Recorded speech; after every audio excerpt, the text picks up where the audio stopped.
Tu peux être beau, tu n'es pas obligé de paraître beau.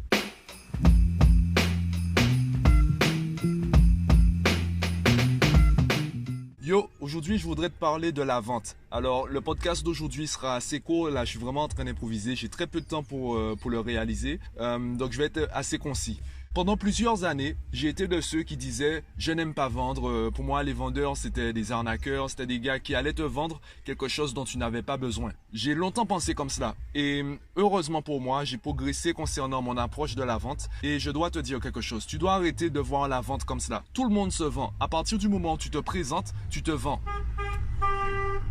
Alors, tu peux aussi dire que tu te moques complètement de la vie des autres, de ce que les autres pensent de toi, sauf que tu vis dans une société, tu vis dans un collectif. La vie des autres a un intérêt pour toi à certains moments. Quand tu vas dans un entretien d'embauche, tu ne peux pas dire « je me moque de la vie de l'employeur, je me moque de la vie du recruteur ». Tu es obligé de prendre cela en compte dans l'équation. Il y a plusieurs fausses croyances, ou du moins des croyances qui sont maladroitement énoncées, ou elles sont formulées d'une manière qui t'induit en erreur. L'une de ces croyances, c'est « la société vit dans le paraître ». J'ai du mal en fait avec cette formulation parce que parfois, on pense que c'est du paraître alors que c'est simplement être. Il y a une citation que j'adore, elle vient de Mohamed Ali, qui disait « l'arrogance, c'est quand tu n'arrives pas à prouver ce que tu dis ». Si je dis que je suis le meilleur et que j'arrive à le prouver, en quoi je suis arrogant ? J'ai prouvé que je suis le meilleur. Et je crois que c'est dans ce contexte-là qu'il a finalement balancé cette phrase. Si tu prouves ce que tu dis, ce n'est pas de l'arrogance, c'est de la confiance. Le paraître, c'est quand finalement tu n'es pas. Par contre, si tu dis que tu es beau et que tu te trouves beau, que tu es convaincu à 100% que tu es une personne belle, en quoi c'est de l'arrogance ?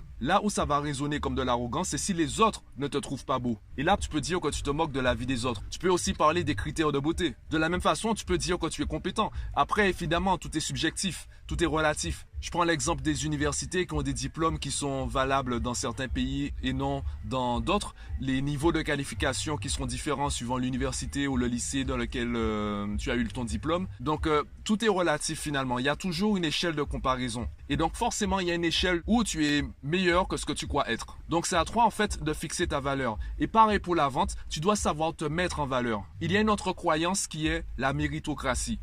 On a ce qu'on mérite. Non, c'est faux. On n'a pas uniquement ce qu'on mérite. Lorsque ça vient des autres, on a ce que les autres croient qu'on mérite. Je te prends un exemple. Il y a eu plusieurs campagnes publicitaires souhaitant mettre en avant l'artisanat en France. Artisan, métier numéro 1 en France, quelque chose comme ça. Pourquoi on a fait ces campagnes publicitaires ? Eh bien, on s'est rendu compte que l'artisanat ne séduisait plus les Français. Et pourquoi l'artisanat ne séduit plus ? C'est parce qu'on n'a pas d'image, on ne voit pas d'artisans qui sont financièrement confortables. On n'a pas d'image, on n'a pas entre guillemets de héros dans l'artisanat qui nous dit « ouais, ben en fait, je peux vivre de ça ». Il y a beaucoup d'artisans qui vivent de la méritocratie. Ils pensent qu'il suffit de faire un bon produit et les gens vont acheter. Et pareil pour nous, beaucoup d'entre nous pensent qu'il suffit d'avoir le diplôme, qu'il suffit d'avoir le bon CV pour mériter le poste, donc pour avoir le poste. C'est faux, tout dépend de la valeur perçue. Je te prends un exemple, il y a des vidéos qui tournent sur les réseaux sociaux, des objets en fait assez faciles à créer et qui sont assez pratiques dans la vie courante. Ça peut être les bouteilles d'eau en plastique qui sont réutilisées pour faire des supports pour la brosse à dents ou autre. Donc ça c'est super pratique. Quand tu regardes ça, tu te dis mais en fait si je fais ça, tout le monde va acheter. Puisque tout le monde utilise ça, tout le monde a besoin de support pour le savon, tout le monde a besoin de support pour la brosse à dents, c'est super pratique, c'est super ingénieux, donc tout le monde va acheter ça. Sauf que si les gens savent que tu as juste utilisé une bouteille d'eau en plastique pour faire ton produit, quel prix ils vont accepter de payer. Même si tu demandes 2 €, il y a des personnes qui vont te dire non, par contre tu exagères, allez tiens 50 centimes, va t'acheter une glace. Voilà. Et encore, est-ce qu'on trouve des glaces à 50 centimes? Bref. Tout dépend de la valeur perçue de ton produit pour ton client. De la même façon pour moi, tu serais intéressé par mon coaching par rapport à la valeur que tu portes à mon travail, que tu portes à ma personne. Étant donné que je suis mon propre produit, et c'est ça les prestataires de services, nous sommes notre propre produit, eh bien tout dépend de la valeur que tu as de moi. Est-ce que je peux me contenter de dire je sais qui je suis, je connais ma valeur, payez-moi ou allez voir ailleurs? Je peux me contenter de le dire. Est-ce que tu vas me payer par rapport à cela? Non. Tu vas accepter de me payer toujours en fonction de la valeur que tu as, la valeur que tu perçois de mon travail et de ma personne. Donc tu dois apprendre à vendre. Tu dois apprendre à te vendre.